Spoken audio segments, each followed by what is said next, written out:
Hi there.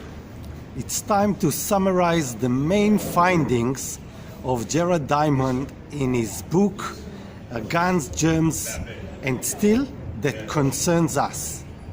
And let's just say what he was looking for, what he was working. He was looking to explain the differences between people around the world.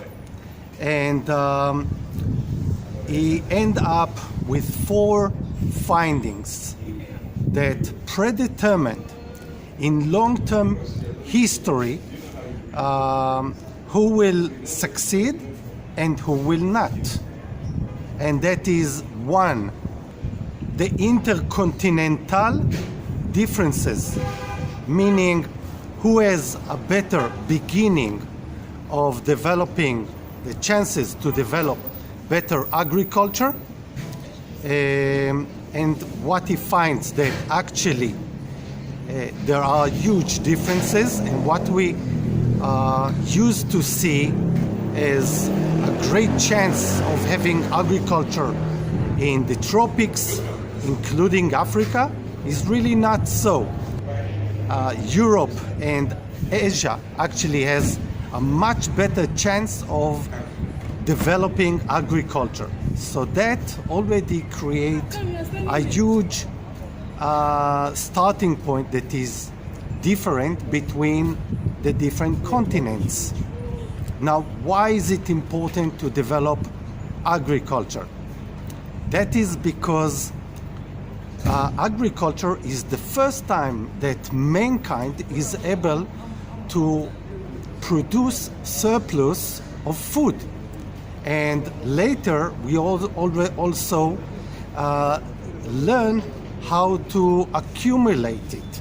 If you remember the story of Joseph in Egypt. And why is that important?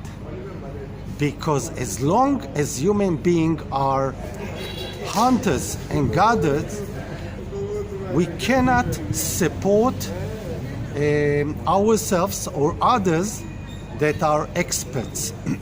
And actually, agriculture is the first time that the human race, Homo sapiens, is able to support experts.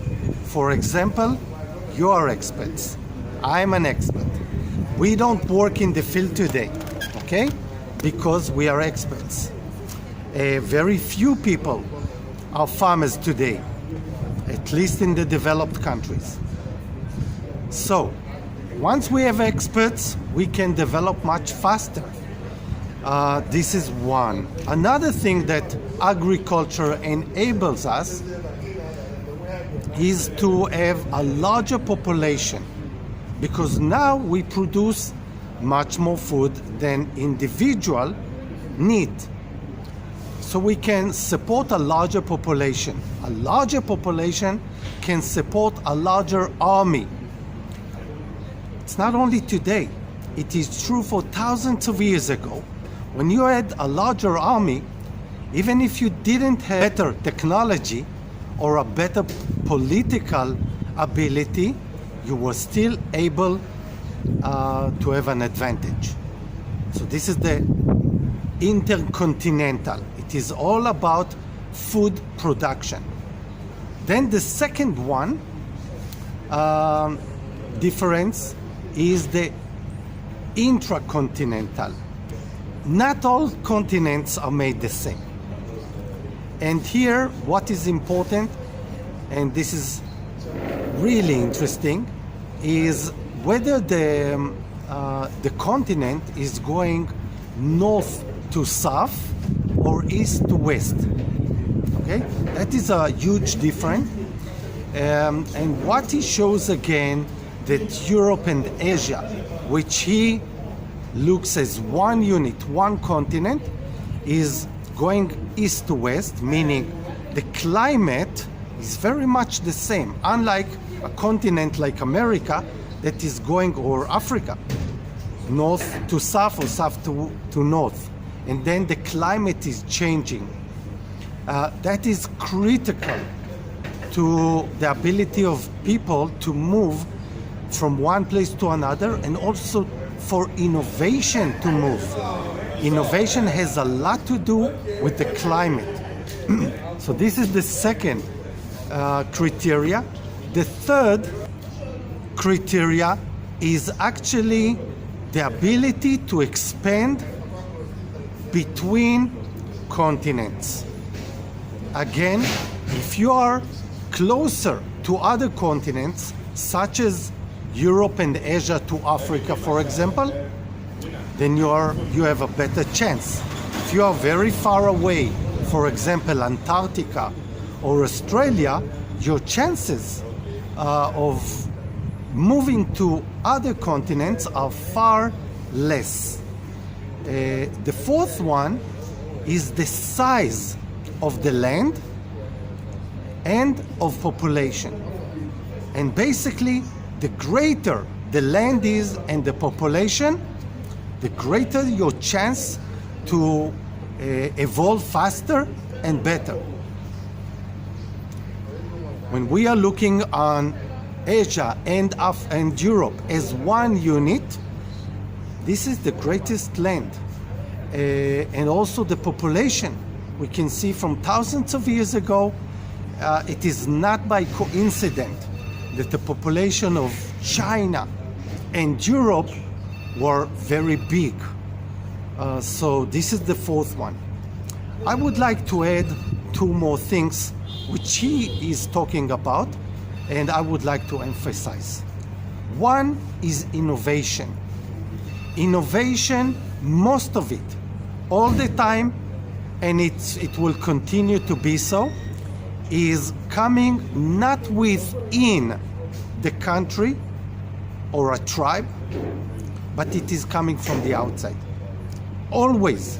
Even Israel today, which is so innovative, still, overall, when we look, most of the innovation in the world is outside Israel.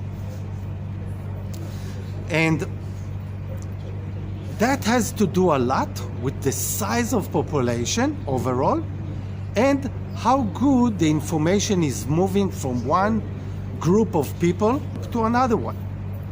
This is how you can transfer innovation. Of course, if people like Marco Polo travel to China and other places, or Alexander Mukdon to the Far East, again, you can bring innovation.